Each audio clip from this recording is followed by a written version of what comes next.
Well, they hybridized wheat over and over and over. They hybridized different strains of wheat. They introduced different and somewhat unrelated grasses. They took the seeds that grew in the lowland hot climate, moved it to the cooler highland climate, and made the wheat insensitive to the length of day. So they did all sorts of manipulations, but not that crude, not that bizarre. He finally introduced the genetics of the Norin 10 strain of wheat from Japan, which is a 12-inch tall form of wheat, okay? And then multiply hybridized until he got what he wanted in terms of height, yield, seed size, etc. And he generated this, what you see there, a high-yield semi-dwarf strain. So it's not a full dwarf that stands only a foot or so high. It's a semi-dwarf that stands about 24 to 36 inches high. So he's standing in a field of semi-dwarf wheat. You can see it reaches to about his waist. Okay? Now notice also, though, that the shaft is very thick. It's unusually thick. So this means farmers have an advantage, because if there's a storm or a strong wind that blows through your wheat field, tall, slender wheat that we all think of as wheat, amber waves of grain, will fall over, called lodging. And the farmer loses a lot of his crop. He can't harvest, he can't thresh, a lot of plants die. So this plant had a survival advantage in that it was very short and stocky and wasn't so prone to fall over when the wind or a storm blew through. But more importantly, the seeds are very big. You can see the big seeds. You can see how lengthy the collection of seeds is. So this thing was higher in yield. So at first it doubled yield, then it quadrupled yield, then eightfold, then tenfold. And Borlaug won the Nobel Peace Prize. This is his cover from the old Life magazine. He was called the father of the Green Revolution because he generated this incredible high-yield crop. This was introduced in short order to India, Ethiopia, Pakistan, and there was initial resistance because it looked kind of weird. But they adopted it, and they witnessed an incredible increase in yield, and famine was converted to surplus within 1 year, and that's why he got the Nobel Peace Prize. So this work did not come from evil agribusiness. It came from noble efforts of very serious-minded genetics researchers. Well, it doesn't end there. Oh, I should notice, this is actually my 13-year-old stepson. This is about 3 miles from my house. So ever since Borlaug generated that semi-dwarf strain of wheat, it was then introduced later, after the Third World introduction, into the U.S. Now, farmers in South Dakota, Illinois, Iowa said, this looks kind of weird. We don't think we're going to grow that stuff. So they resisted this effort at first when it was introduced in the mid-70s. But a few farmers did embrace it. So by 1979, about 6% of all South Dakota farmers were growing the semi-dwarf strain of wheat.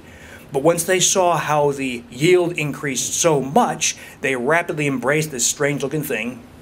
And by 1985, everything you bought was from this semi-dwarf strain. So you went to the grocery store, and no signs posted, no warnings.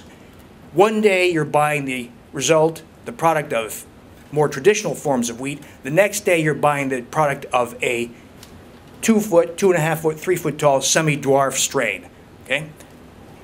So this is a field about 3 miles from my house, and that's my then 13-year-old standing in a field of high-yield semi-dwarf wheat, and you can see it comes up to about a little above his knees. So this thing now populates virtually all the wheat.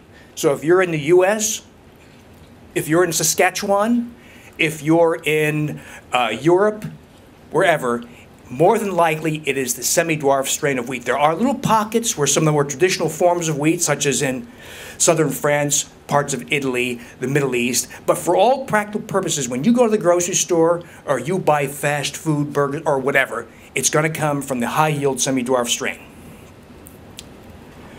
Well, it was taken farther than this.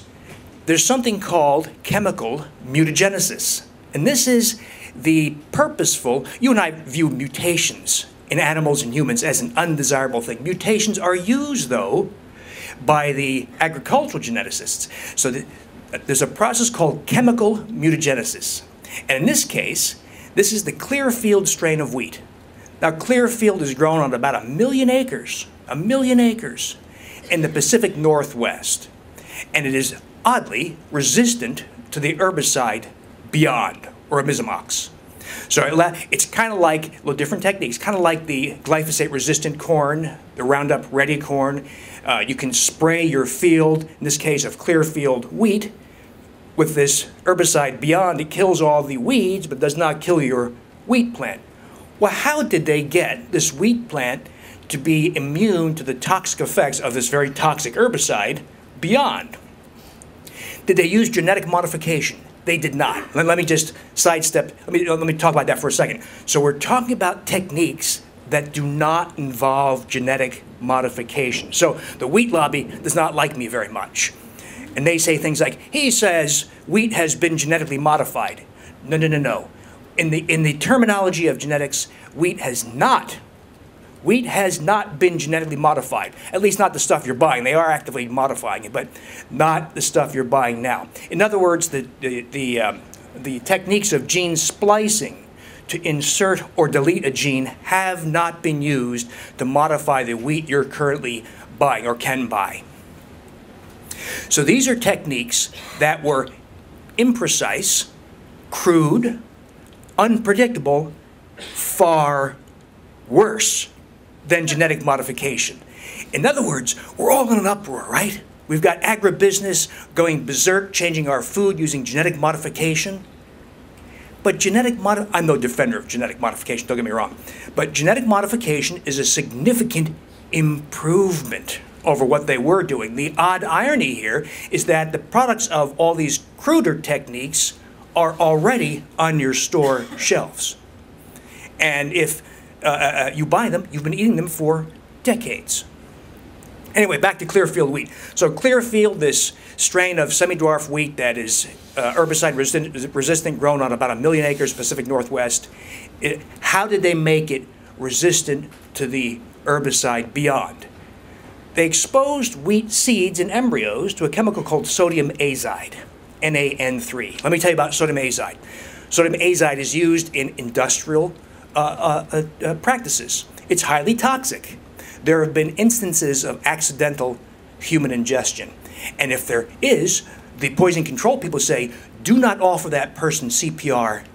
In effect, let them die. Because if you offer them CPR, you're going to die too. And if the victim vomits, don't throw the vomit down the sink, because it could explode. And that has actually happened. So this is the stuff used to modify that nice wheat embryo or seed to induce mutations. Now, if I induce mutations in some plant or animal or whatever, I can't control what happens, right? I can't say, I want this plant to be taller. No, you get weird things. You get funny growths, you get stunting, you get cancer, you get all kinds of weird things.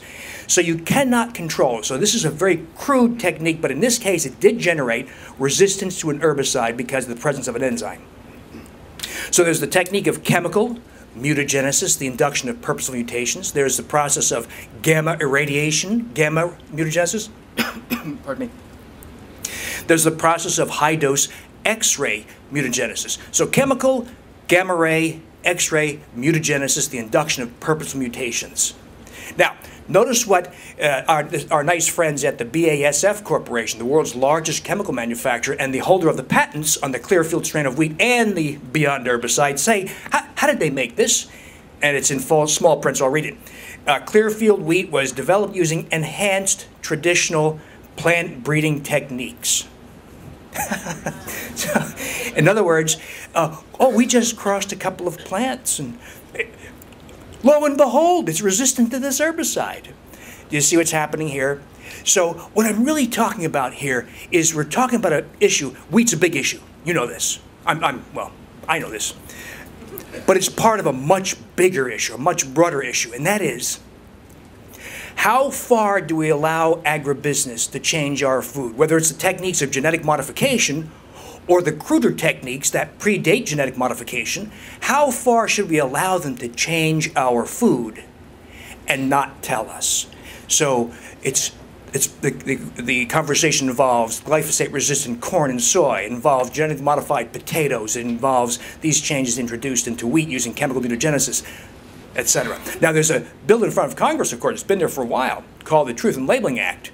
And all it says is if someone chooses to genetically modify, this is a little bit after the fact though, but if a company chooses to genetically modify a food, they need to say so on the label. It doesn't say we're going to shut them down. It doesn't say we're going to scrutinize them or penalize them. It just says, if you choose to genetically modify a food, let us know on the label. So Monsanto alone spends $2.2 to $2.4 billion every 3 months to lobby the federal government to fight this. In effect, I think the message we're being given by agribusiness fighting this legislation is, we're going to change your food, and it's none of your damn business. Okay? So that's what we're really talking about. We're talking about the changes, the genetic changes, regardless of the technique, introduced into your food with no questions of its suitability for human consumption.